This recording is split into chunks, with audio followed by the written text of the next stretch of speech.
Sveiki.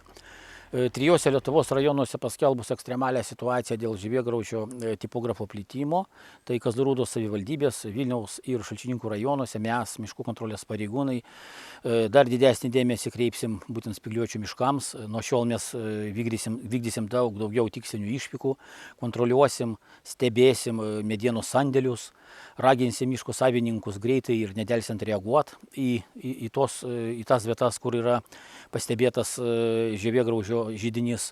Taip pat raginame visus atsakingus ir neabejingus miško lankytojus, pastebėjus kažkokį židinį, pranešti būtent mums, bendruoju mūsų telefonu. Galima per įrankį Tvarkau Lietuvą, nes jūsų pagalba tikrai yra mums naudinga, bandant sustabdyti šio kenkėjo plitimą ir invaziją Lietuvoje. Vykdant būtent šią tikslinę išvyką yra kartu ir tikslas kartu jums parodyti, kaip atrodo mūsų kontrolė, ką mes žiūrim, kaip mes žiūrim ir kaip nustatyti, ar medynas arba medis yra užpultas kenkėjo. Tai sustiprinus būtent kontrolę, tam tikrais atvejais kai kurie pareigūnai iš Miškų kontrolės departamento kaimyninių rajonų yra deleguojami būtent į tuos rajonus. Šituo momentu mes dabar atvykom į Šalčininkų rajoną, kuriame mes nustatėm būtent žievėgraužio tipografo invaziją į šitą medyną. Nustatyti labai sunku nebuvo, nes iš karto išduoda būtent miltelių atsiradimas kelmo srityje ir nugramdžius būtent medžio žievę, mes iš karto aptinkam šviežią kinivarpos būtent užpuolimą šito medžio. Vizualiai tam tikrų atstumų žiūrint ir žvelgiant šitą medį tikrai neįmanoma pastebėti ar nustatyti būtent kažko, tai tenka prie kiekvieno medžio prieiti ir būtent tai konstatuoti. Ką mes dabar darysim šituo atveju, tai nedelsiant reaguosim, nedelsiant bus informuotas miško valdytojas, kad jisai privalo imtis skubiai tam tikrų priemonių būtent šitam židiniui pašalinti. Dabar galėtų iškilti klausimas eiliniam piliečiui, gal ne miškininkų, kaip būtent atpažinti tą židinį, kaip padėti miškų kontrolės pareigūnams sutvarkyti tos židinius išvežant užpultą medieną. Tai yra keli, sakykime, kriterijai, pagal kuriuos tikrai nėra sunku susiorientuoti. Medis vizualiai gali tikrai neišsiduoti, kad jis yra užpultas. Jis gali būti žalias, jo laja gali būti žalia ir daugiau nieko iš kažkokio atstumo nepastebėsim. Tačiau prieėjus arčiau prie medžio mes visų pirma ką galim pastebėti?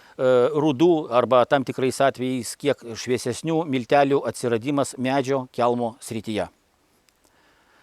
Toliau žvelgiant į patį medį mes gal kažkokiais atvejais galim aptikti būtent gyvą tą kenkėją, kuris tiesiog laipiojo medžio kamienų.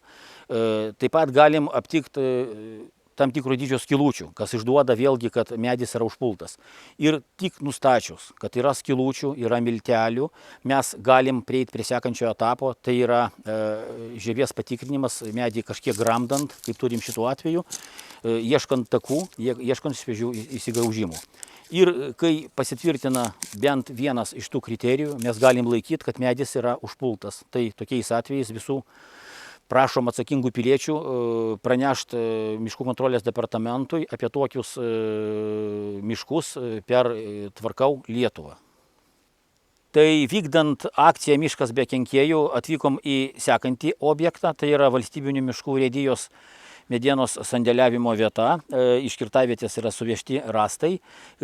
Ką mes dabar šitoj vietoj turim, yra susandėliuoti eglės rąstai, padarinę medieną ir panagrinėjus detaliau vieną iš rąstų, ką aptinkam, kad jisai yra dabar užpultas būtent gyvo kenkėjo.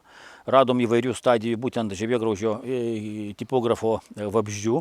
Šitoje vietoje dabar iš karto konstatuojam, kad tai yra pažeidimas, kad medieną reikia skubiai arba nupurkšti chemikalais, arba ją skubiai reikia išvežti. Kur šitoje vietoje yra labai didelis pavojus, kad būtent mediena yra susandėliuota šalia pat eglyno, jisai pakankamai yra brandaus amžiaus ir yra realus pavojus, kad būtent šitie kenkėjai perskris ir gali įsitvirtinti šitam būtent medinę arba net masyvę. Tai miško valdytojas vėlgi bus nedelsiant informuotas apie tai, kad privalo skubiai imtis priemonių siekiant pašalinti būtent pažeistą būtent šią medieną, medienos produkciją iš šito miško. Prieinam prie dar sekančio objekto, tai yra valstybinių miškų urėdijos Šalčininkų padalinio Šalčininkėlių girininkijos 1 kvartalas. Tai būtent yra tas atvejis, kuomet yra skubiai sureaguota, kaip matom, čia yra nedelsiant atrišta biržė, tai yra plynas sanitarinis kirtimas ir urėdijos pajėgos kartu su technika iš karto šalina pažeistus medžius. Tai yra kerta, iš karto krauna išvežimui būtent tą, kas yra pažeista, kas yra užpulta šviežiai žaliai kinivarpų. Tai dabar yra patikrinta būtent kirtimo teisėtumas patikrintas leidimo buvimas. Tai rangos įmonė turi leidimą, turi sutartį, vykdo darbus pagal technologinę kortelę ir darbai vykdomi skubiai, būtent tuo pačiu metu, kol kenkėjo, sakykime, židinys dar neišplito. Kertant mišką visada jis turi būti pažymimas būtent įspėjamaisiais ženklais. Tai yra saugumo technikos reikalavimai tokie, tam, kad miško lankytojai žinotų ir būtų dar atsargesni būtent lankantis miške.